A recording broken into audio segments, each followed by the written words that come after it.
Hello and welcome to Rathods Science Academy. Today in this session we are going to see current affairs of 14th July 2024. So here I am taking Delhi edition of Hindu. So whichever edition you have, you can go to that edition. So there will be no problem with changing of editions. So here I am taking the front page, and today is Sunday. There is no editorial page, there is no text and context, there is no opinion page. So there are very little number of articles that we are going to say in this class. And especially we will be having focus on science and technology page. And why you need to read this Sunday's newspaper is you can cover environment and ecology related current affairs and also science and technology related current affairs that you will be getting only in the Sunday's newspaper, so that you can focus on this. And especially from science and technology and environment and ecology, you will be getting only current affairs based questions. So that is one of the important source for that is your Sunday's newspaper. Okay, now let us see the front page. So here in this front page, there are two articles which are very important from your examination point of view. So first one is Italian police free 33 Indian farm workers from slavery. So what is the keyword here? Keyword is slavery. Okay, now if you see the dimensions of this article, first you have to see the slavery. So slavery, from which subject point of view we can connect? First one is your GS paper 2 under polity. So in polity exactly we have fundamental rights. In this fundamental rights, especially article 23 talks about this abolishment of slavery, bonded labor and forced labor. So that is very important. And the next one is from GS paper 1. You will be studying about history, right? So in history, from your ancient history, you can see this. So in ancient history, we have different modules, like, let it be. We have different modules. We have IVC. So from IVC, we will be entering into Vedic period. And this Vedic period, we are dividing into early Vedic period and later Vedic period. And later on, we have Mauryans. Next one, we have post-Mauryans. And after this, we have Guptas. So at every of these stage, we can see the slavery which had been continued from Vedic period till Guptas.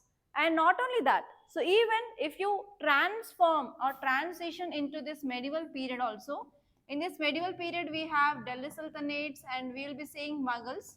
So during this period also this slavery had been continued, and later on if you are moving to this modern period where this British colonial started. So actually the one important difference between slavery before this Britishers and after this Britishers was, so here from this ancient and medieval period, there was that is non-institutionalized. But during this British period, so initially they came up with institutionalization of the slavery by transatlantic method, and also they came up with intra-India slavery. So these two methods they followed, and after that they came up with bringing of laws. For example, abolishment of slavery or abolishment of bonded labor act.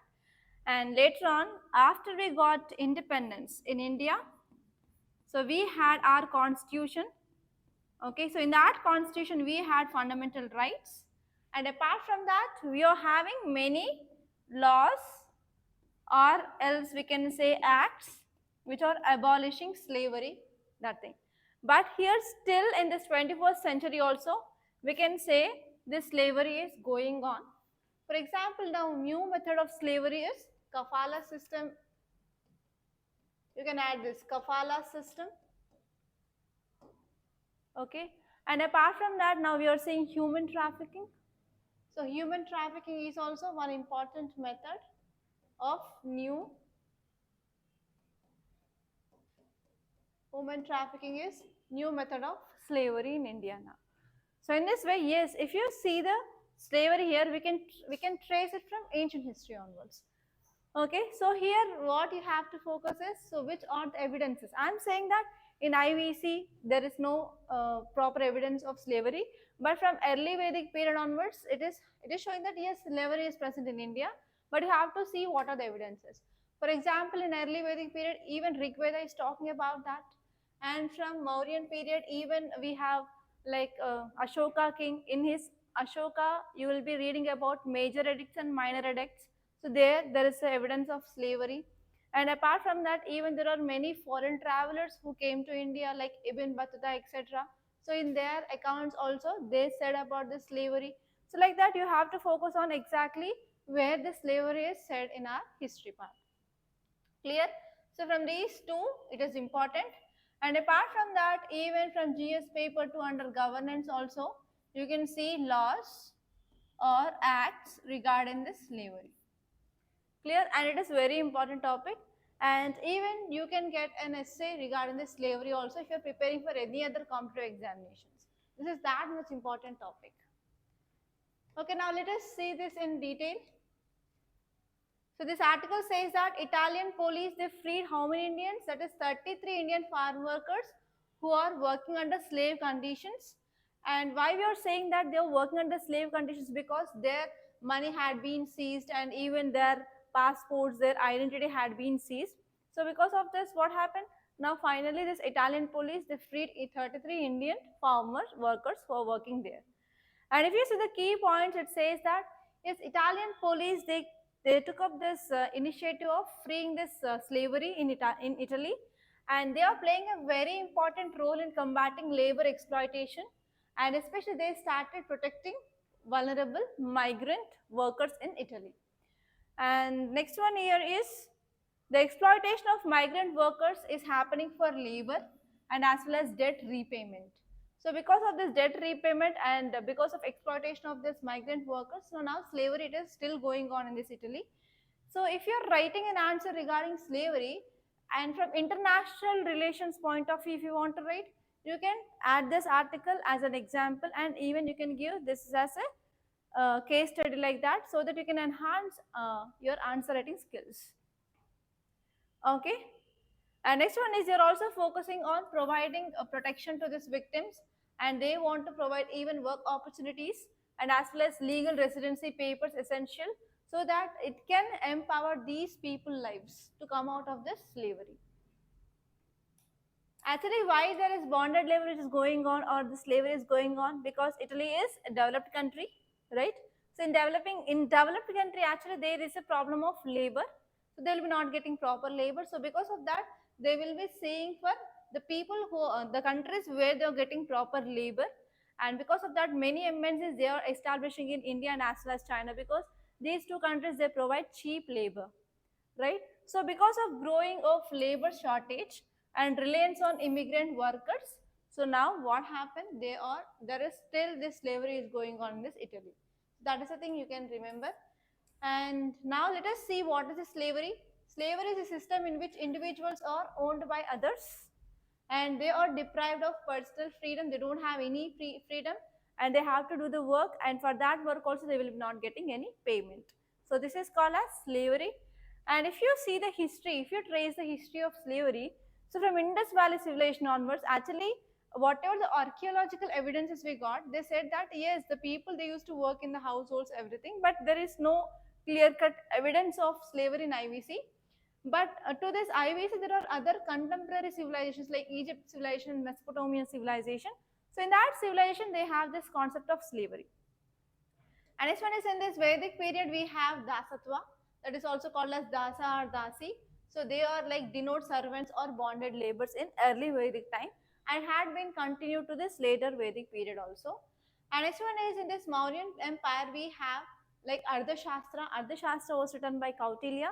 And in this book also, yes, there is a clear-cut note of slavery. And apart from that, you can add also about Ashoka.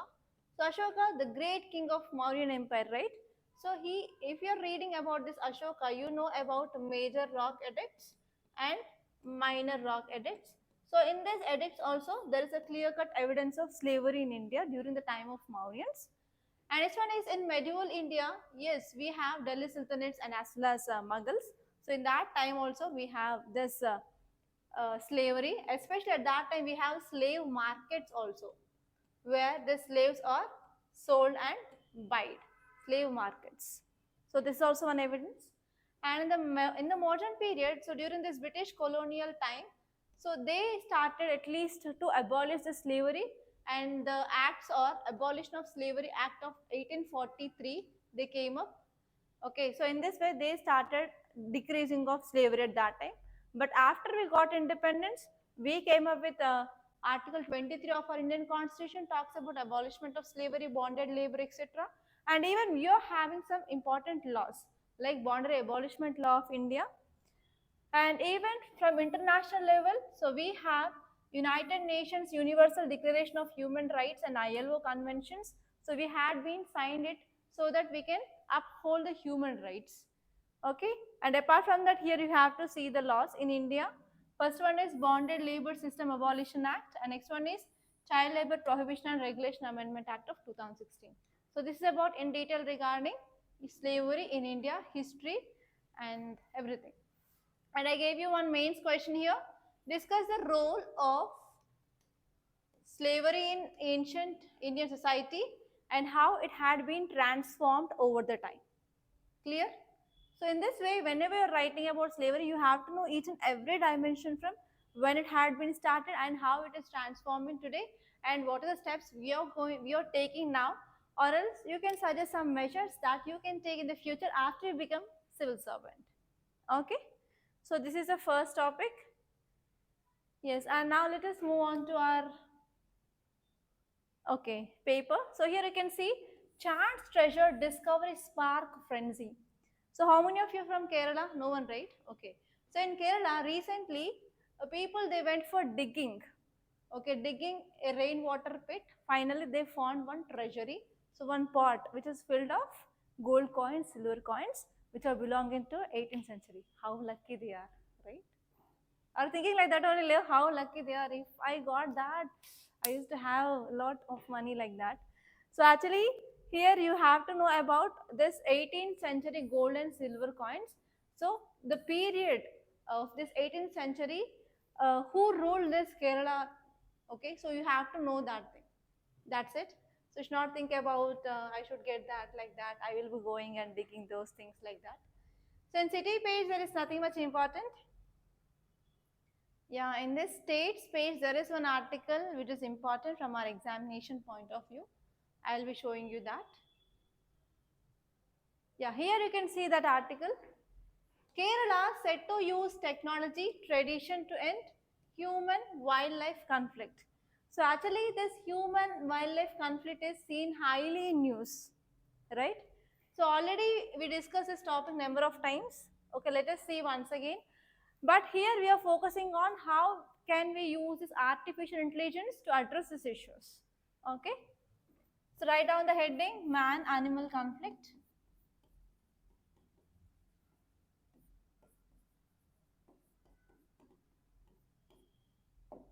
So here you can see like from GS paper 3, environment and ecology. So this topic is important. And next one is from GS paper 3, science and technology. Here you can see how we can use artificial intelligence to control this man-animal conflict. So exactly, if you see the dimensions, you have to see what is this man-animal conflict. So why animals are coming out of their habitat and why they are interacting with humans, and because of these interactions, animals they are losing life. So this is exact meaning of man-animal conflict, right? So here you have to see what are the causes. What are the causes of this man-animal conflict, and how can we decrease, or how can you reduce this man-animal conflict, and what are the measures you can take. So in these measures, you can divide it into two types. So first one will be traditional measures, and second one is use of technology, especially science and technology here. And here we will be talking about AI. Okay. So tell me the causes. Can you tell me the causes? Because of habitat fragmentation. First one is habitat fragmentation. Because of any natural disaster like floods which is going on in Kaziranga National Park. And next one is because of decreasing of food availability, because of deforestation. Yeah, next, because of invasive species. Okay, you can write other 4 to 5 causes for increasing of human-animal conflict. Okay, so now let us see this in clear. So recently we discussed one thing. What we discussed, how we are reducing this human-animal conflict, especially in this uh, elephant death. So recently we discussed, right? So what is that? Any idea you have? So please try to recall what the things that we discussed. Recently I said in this news analysis only. Yes, very good memory.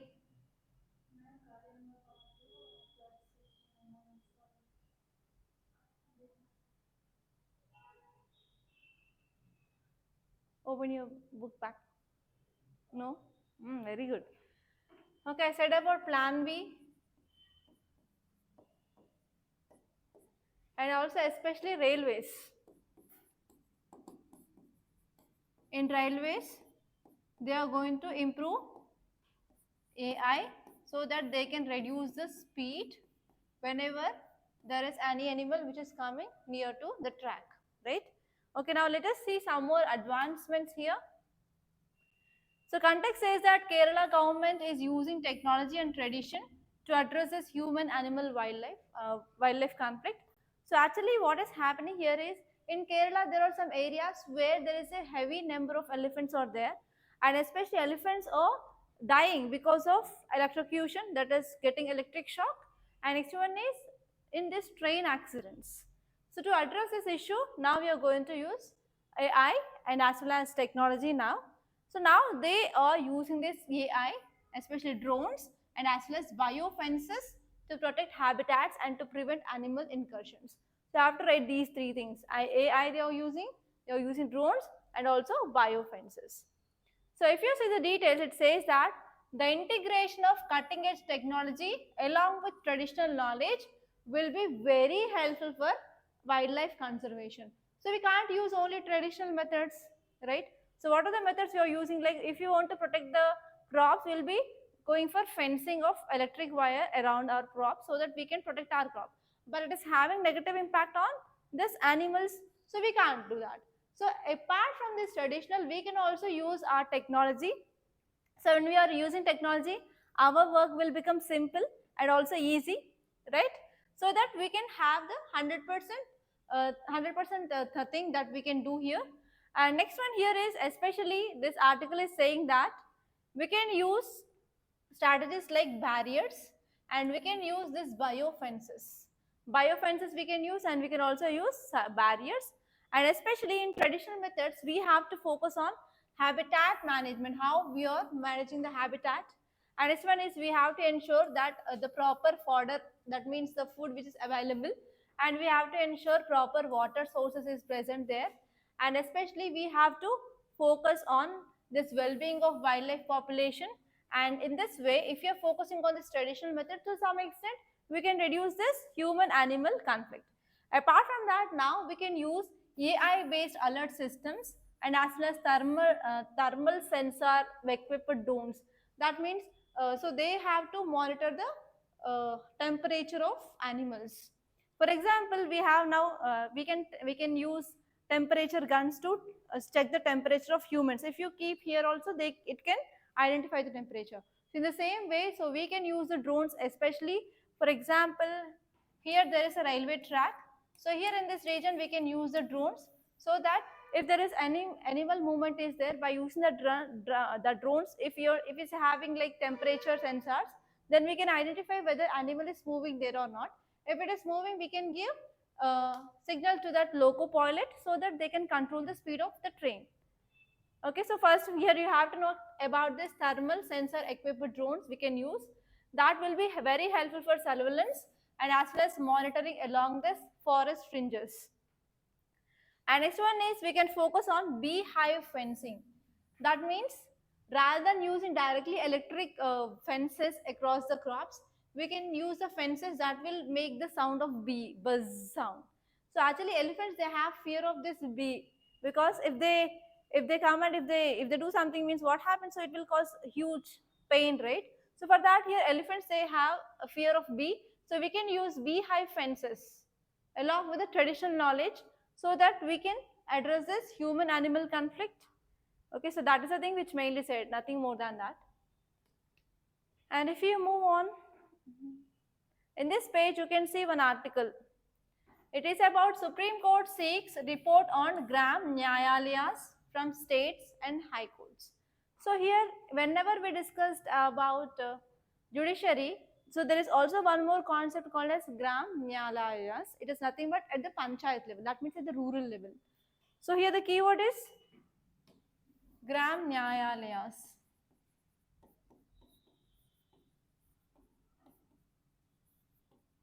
So even in your Lakshmikant book also, in judiciary, you will be having this concept of gram Nyayalayas. So here this topic is important from GS paper 2 under polity, and you have to see what is this gram Nyayalayas, and you have to see what are the provisions of this Nyayalayas, and what are the advantage and what are the disadvantages, and you have to see what are the challenges you are facing. So all these are the things that you have to focus on this topic, and you can get both prelims and mains based question on this. So already in 2014 there was a question regarding this gram Nyayalayas. So you may get once again the question on this topic for sure. And now Supreme Court is monitoring this gram Nyayalayas. So next year, if you are writing your prelims, you can expect a question on this gram Nyayalayas. Okay, now let us see this in detail. So if you see the context, it says that Supreme Court seeks report on establishment and functioning of this gram Nyayalayas from the states and high courts to provide affordable and quick justice to rural India.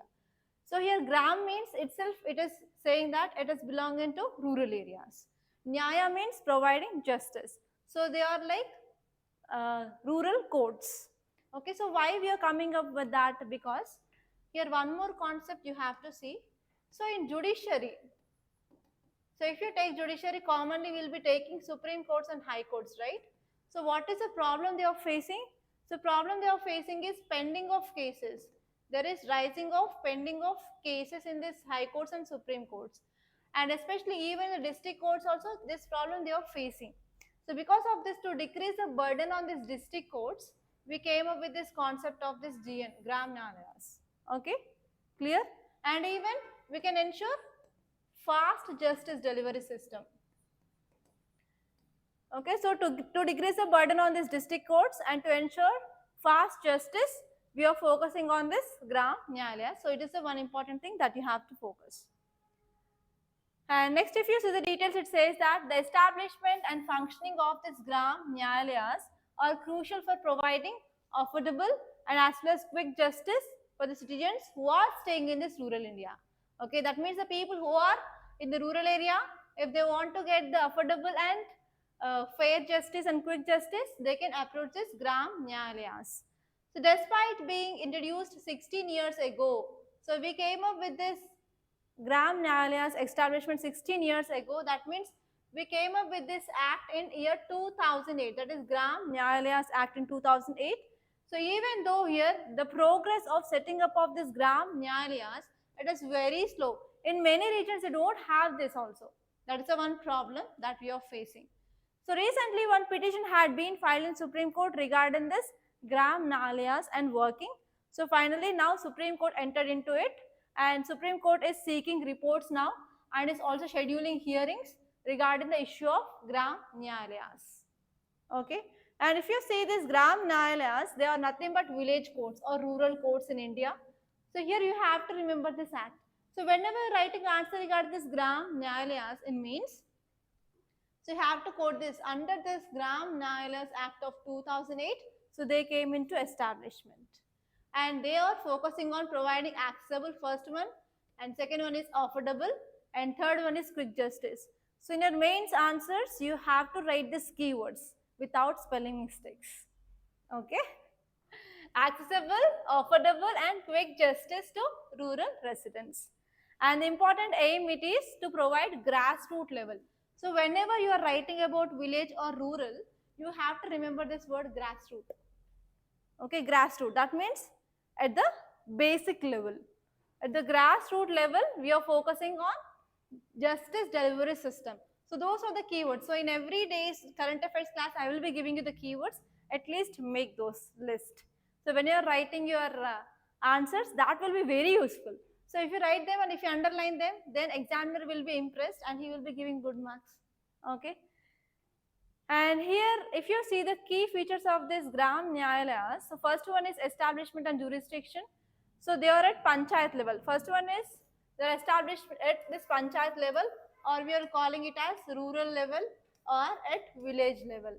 And one more thing here is, so they will be taking both civil cases and as well as criminal cases at the very low level. And next one is, so who are the judges under this Gram Nyayalayas? So presided by Nyayadhikari, who is a judicial officer, and this judicial officer is equivalent to judicial magistrate first class. And next one is they will be appointed by state government in consultation with High Court of that so and so state. So on this also you can get a prelims based question. Okay, who will be the judge and who will appoint them? And next one is location. So these courts are located at Panchayat level, as I said, and they are also decided to mobile. That means they will be moving also from one place to another place based on the cases where they have to address. Okay, so this is about this Nyayalayas. So here I gave one more question. Discuss the significance of Gram Nyayalayas in Indian judicial system. And this one is how they contribute to providing justice at the grassroots level. Okay, so that is a one important thing. Yeah, and now let us go to our page. Okay. Yes, here you can see one important article. It is about 6 lakh fake pollution trading certificates unearthed in 3 states. So in 3 states like Gujarat, Maharashtra and Karnataka. So you are there, Karnataka people. Very good. Karnataka and Maharashtra and Gujarat. So in these 3 states, so 6 lakh fake pollution trading certificates have been unearthed. So the keyword here is pollution trading certificates. So take down the notes. So what is the keyword? Pollution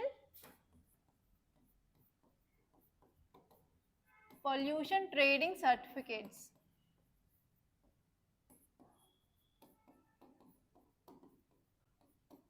So this pollution trading certificate is also called as carbon credits.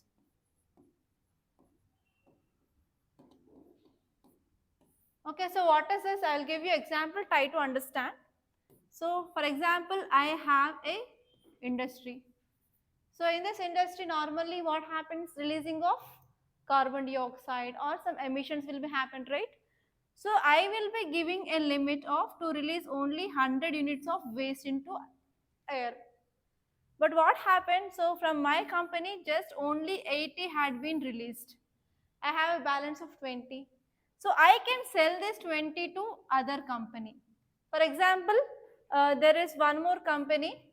So this company is releasing 120 units of pollutants into atmosphere. That means the limit is only 100, no?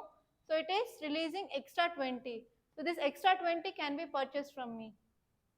Okay, so this is called as carbon credits or pollution trading certificates. Now there are more than 6 lakhs of fake certificates in 3 states. So here what are the dimensions you have to see? First one is what are these carbon credits? Next one is why government came up with these credits. And next one is, okay, from international level, so what are the programs to control this pollution? And fourth one is you have to see from India level, that is at national level. Okay, so all these are the important dimensions that you have to see from this article. And this is very important from your environment and ecology, which comes under GS paper 3. And from this topic, you can expect only mains based question. Okay, only mains based question you can expect here. Yeah, now let us see this in detail.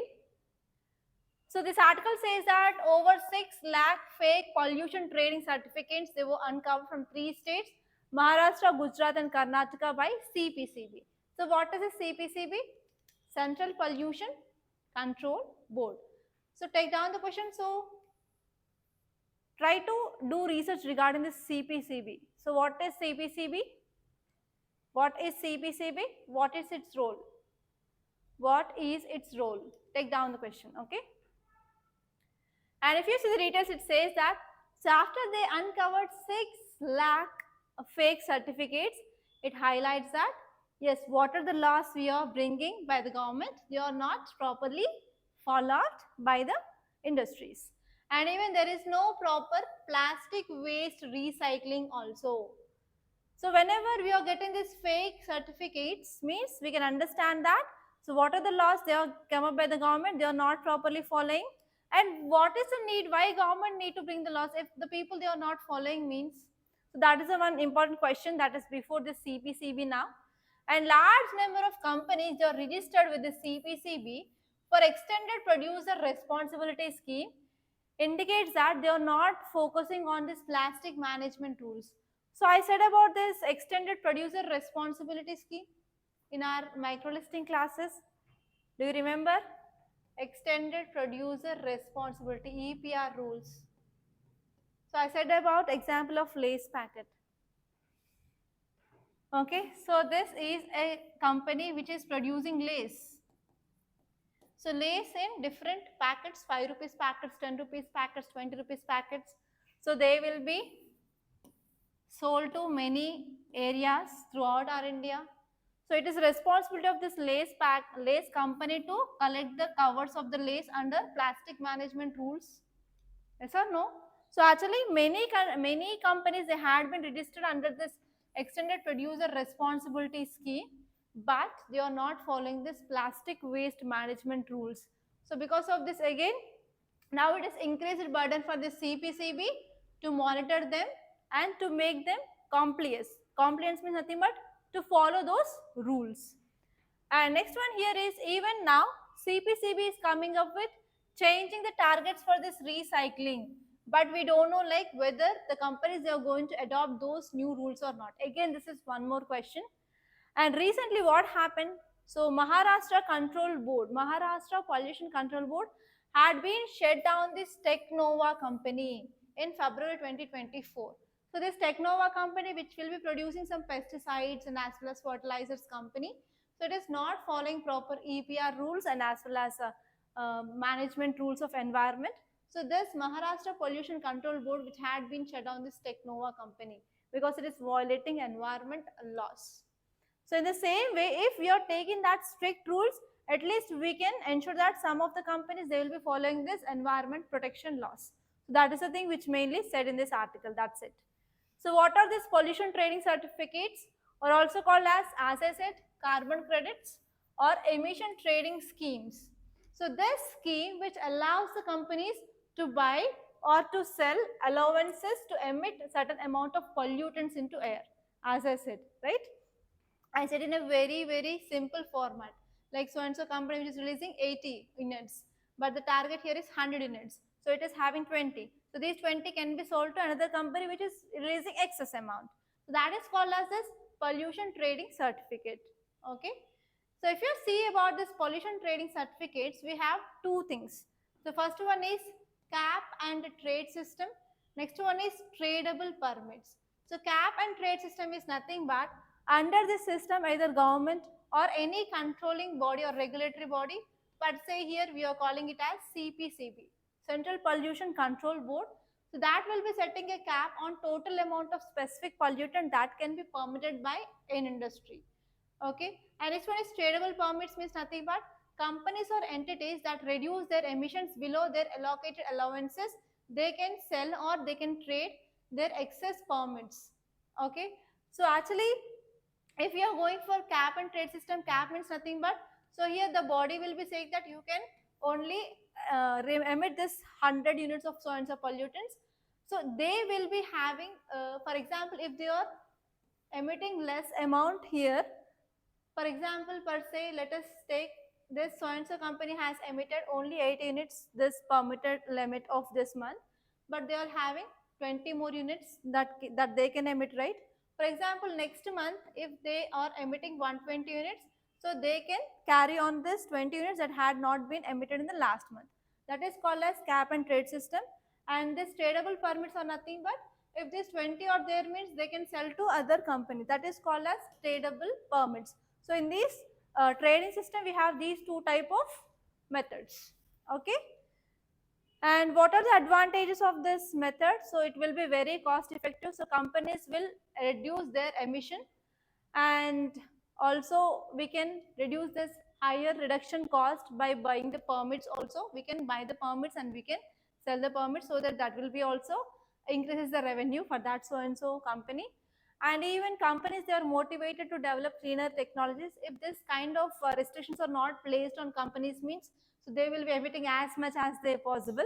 So to reduce the things, and even if they are keeping this type of limits, they will be getting at least cleaner technologies. So that is one important thing. And this one is, even we can ensure that we are reducing this emissions to a particular period of time if you are imposing this type of things. So these are the advantages. And also, if you see the trading systems in other countries, if you see internationally, so European Union, EU has its own emission trading scheme, and here we have like regional greenhouse gas initiative, and it is of US. And next one is China is having its China national ETS, and India is having its own ETS now.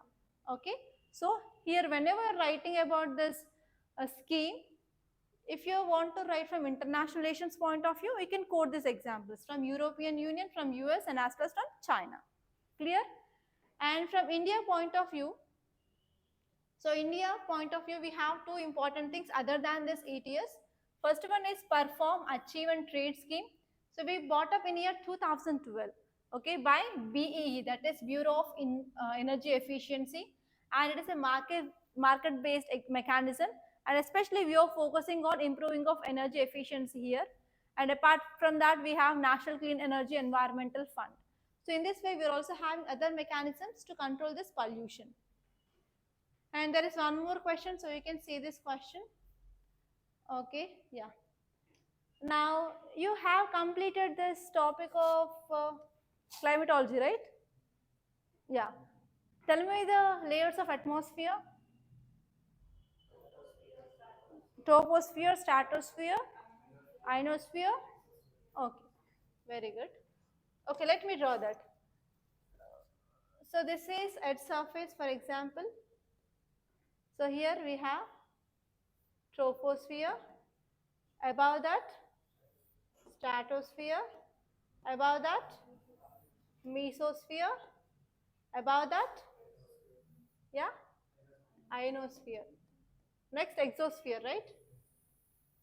So this is exosphere. So in which layer clouds will be formed? Huh? Troposphere. Okay, in troposphere, clouds will be formed.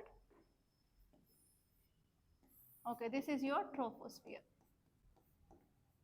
So what are the reasons for the formation of clouds? Okay, clouds will be formed in this upper troposphere, right?